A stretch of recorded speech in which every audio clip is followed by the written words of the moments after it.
Durham MP Erin O'Toole makes final House of Commons speech. Dan Cearns, The Standard, Scugog.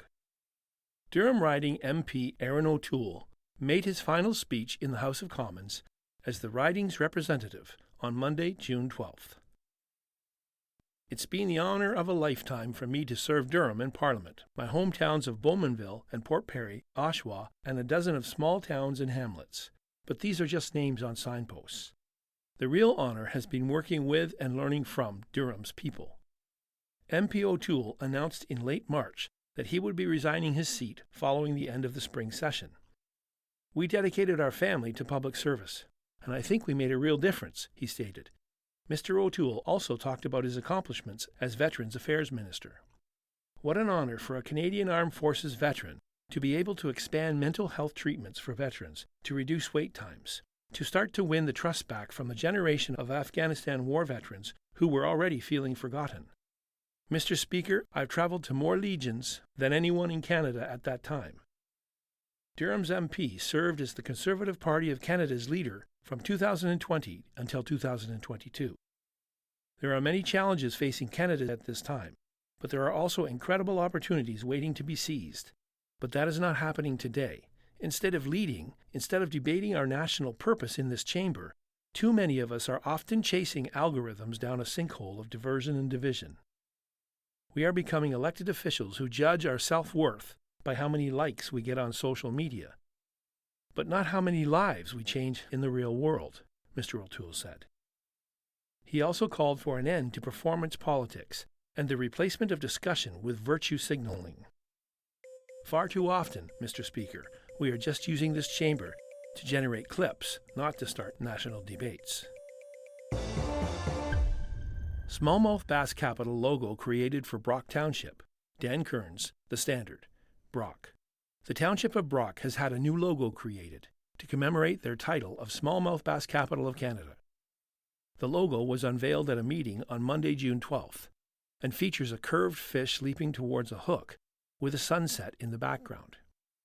A report from Recreation and Leisure Coordinator Alicia Bagshaw explained why the township decided to hire a graphic designer to create this logo rather than go with a public contest.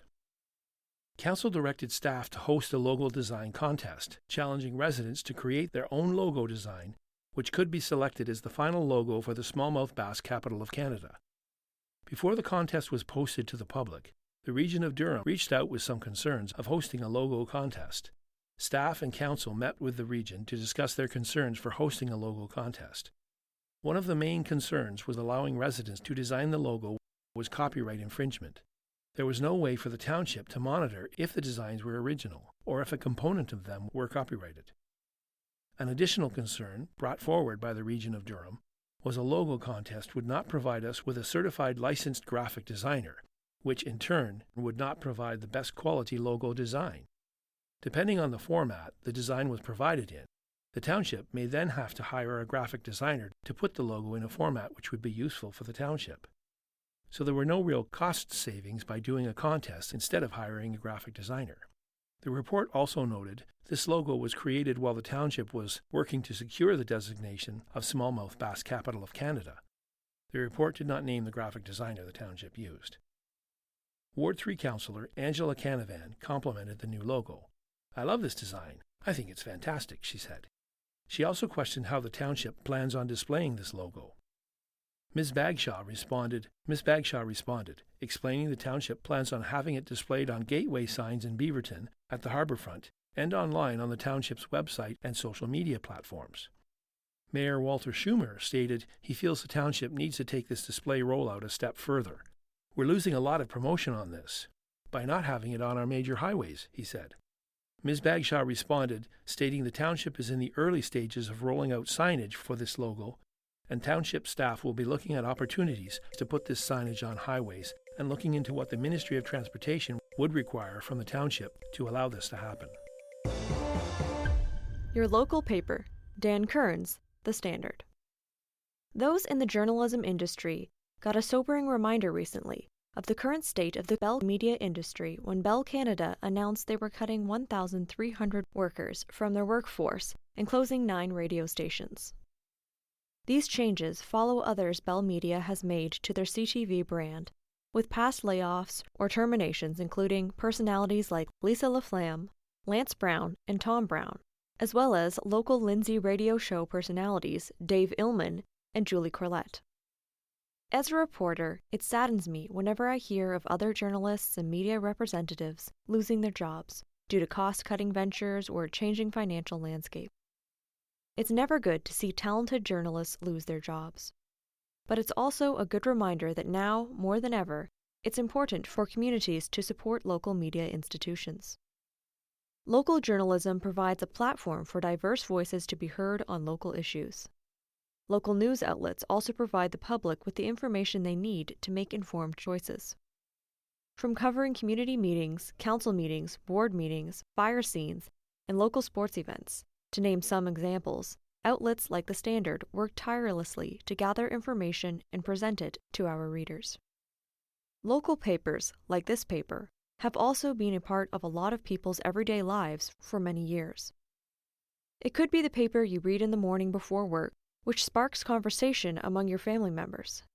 It could also be the paper you picked up and read at a dealership or mechanic's shop while you're waiting for the completion of your vehicle repairs.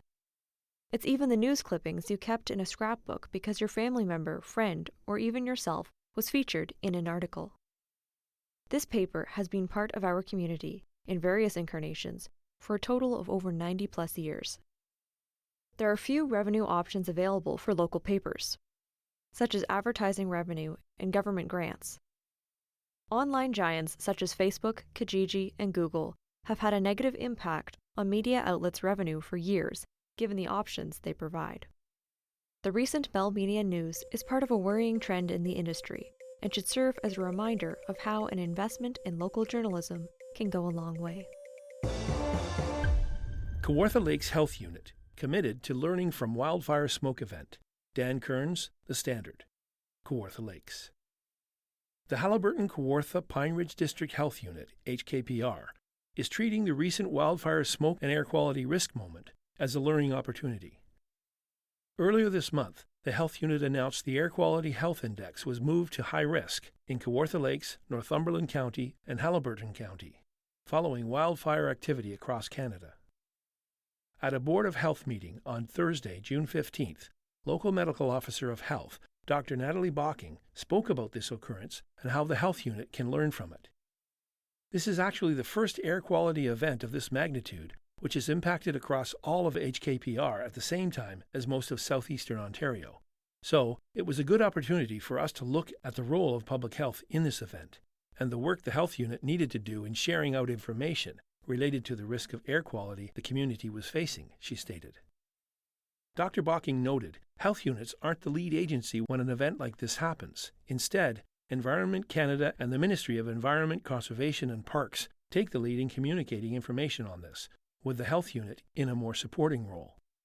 We are reviewing and debriefing after this incident, looking at what went well and where we have room to improve. As always, there's opportunities to improve, and especially looking at how we work with municipalities on these events to get communications out, Dr. Bocking explained. Currently, the Air Quality Health Index is set at low risk in Kawartha Lakes.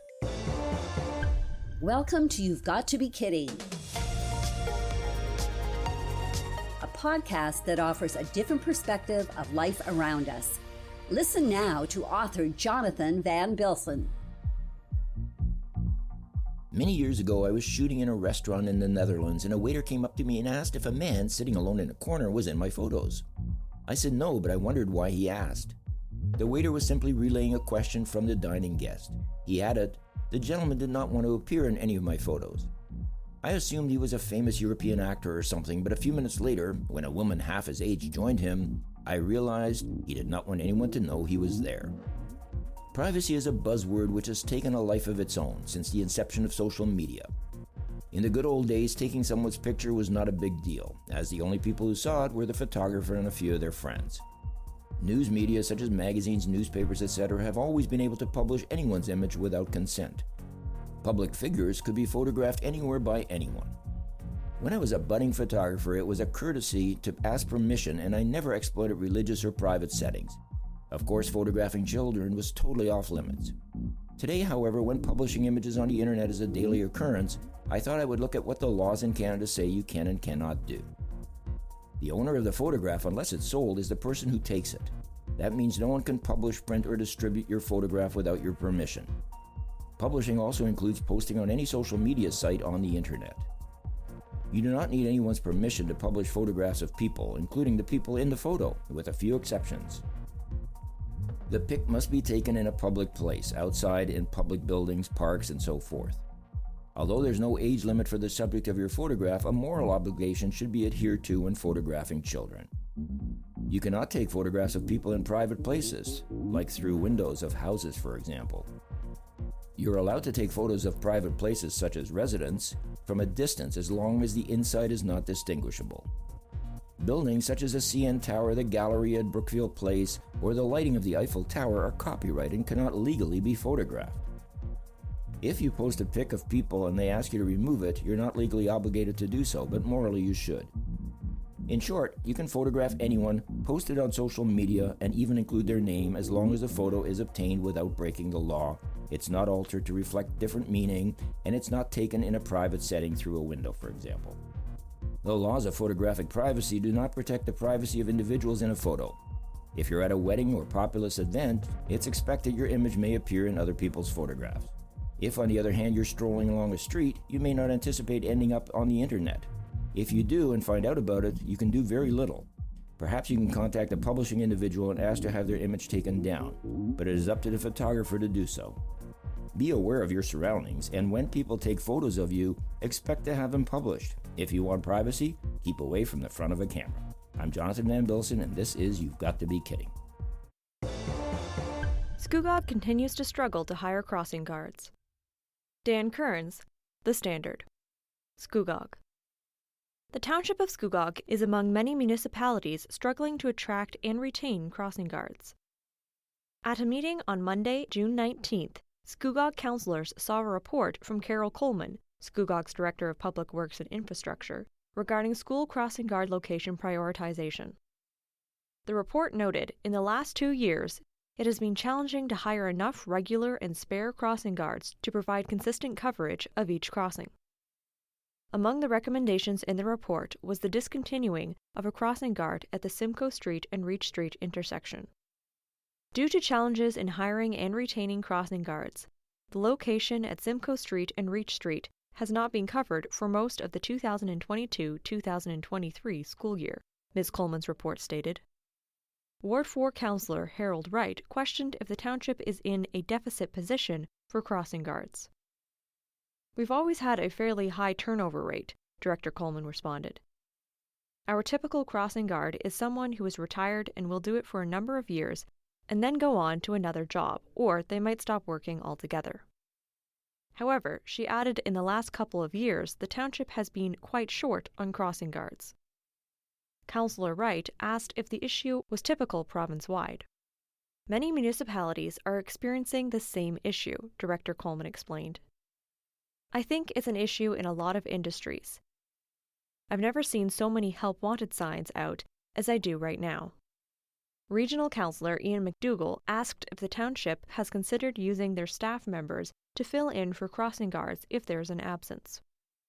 Director Coleman pointed out that the township has 3 trained staff members who can fill in if need be. That's taking them away from their other work, and it's not an ideal situation, Ms. Coleman said. Hopefully, we will get more crossing guards next year, and we will have enough spares that staff will not have to go out nearly as often.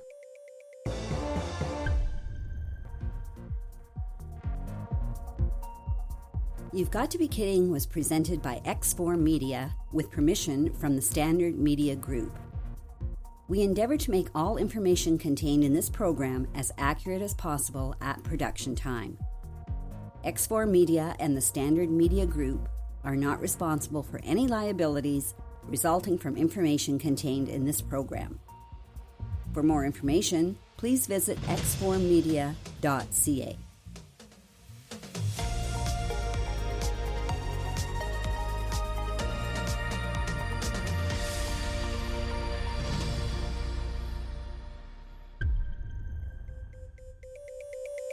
The The Standard podcast was produced by Greenstream Studio for the Standard newspaper.